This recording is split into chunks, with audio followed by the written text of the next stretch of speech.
La vie devant soi, Isabelle Quenin sur Europe 1. Et on termine l'émission avec Anne Cazobon, celle qui nous apprend tous les jours à mieux nous connaître, à mieux nous comprendre. Et Anne, vous êtes sortie ce week-end, vous avez fait le mur. Mais oui, ne me jugez pas Isabelle, j'ai parfois la faiblesse de traîner ce corps de rêve dans des lieux de perdition. Au risque de vous décevoir, je ne passe pas ma vie en ashram, en retraite silencieuse, en position du lotus.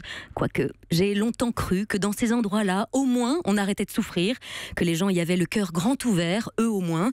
Mais c'était avant de réaliser que là aussi, c'était peuplé d'humains aussi tourmentés que moi et que ma mission, si je l'acceptais, sur cette terre, était donc de composer avec tous ces êtres, mes semblables, trouver la paix en moi, quelque part bien planquée dans un recoin poussiéreux.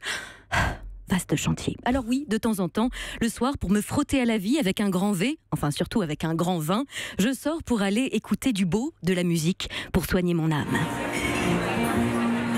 Vous entendez ? Non, comment ça, vous n'entendez rien ? Bah si, tendez l'oreille. Non, toujours pas ? Parce que là, sur cette petite scène devant moi, se joue une magnifique leçon de développement personnel. Au beau milieu de grandes tablées venues fêter des anniversaires, des pots de départ, des réunions entre collègues, il y a cette jeune femme, originaire de Bristol, au Royaume-Uni, la bien nommée Lady Nade. Parce que croyez-moi, pour jouer dans une telle ambiance, avec un tel niveau sonore dans la salle, pour a priori seulement le premier rang, on ne peut être qu'une lady. À sa place, on aurait été plus d'un à lâcher la guitare au bout de quelques morceaux en disant « Allez, ciao les nazes ». Mais je vous jure qu'il fallait voir cette chanteuse s'accrocher à son rêve, à ses notes, à ses mots. Comment elle tentait de se faire entendre dans ce brouhaha, de faire entendre sa voix unique, même à côté du type bourré qui est venu beugler quelques phrases de Johnny sur sa chanson, juste histoire de polluer davantage l'ambiance. C'est bien simple, là devant mes yeux, j'ai l'impression d'une magnifique illustration, d'une citation inspirante qui dirait quelque chose comme « Rester positif dans une situation négative, ça n'est pas de la naïveté, ça s'appelle simplement du leadership ». Oui, définitivement, elle gagnait, cette femme-là, chanson après chanson, elle gagnait notre attention et notre adhésion. Un jour, on m'a dit que notre âme choisissait de travailler dans le domaine, dans le secteur dans lequel on avait besoin d'être pour évoluer.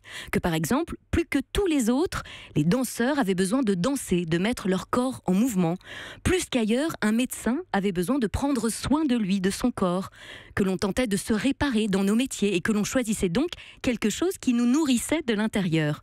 Que plus que tout au monde, quelqu'un qui parlait ou chantait dans un micro se soignait donc par là. Et je sais de quoi je parle. On est même un paquet dans cette maison à tenter de se faire entendre. Je ne peux donc être que pleine de compassion et d'empathie pour cette jeune femme qui tente là de s'exprimer par son art. Alors pour tous ceux qui s'égosillent dans leur vie pour se faire entendre, pour ces porteurs de nouvelles pensées qui peinent encore à se frayer un chemin dans les médias ou auprès de nos dirigeants ou gouvernements, pour tous ceux qui alertent en hurlant dans des porte-voix, pour ces musiciens de rue devant lesquels on passe en coup de vent sans arriver à s'émerveiller, je vous propose de gommer ce brouhaha et de réécrire l'histoire de ce concert parce que voilà ce que vous auriez dû entendre.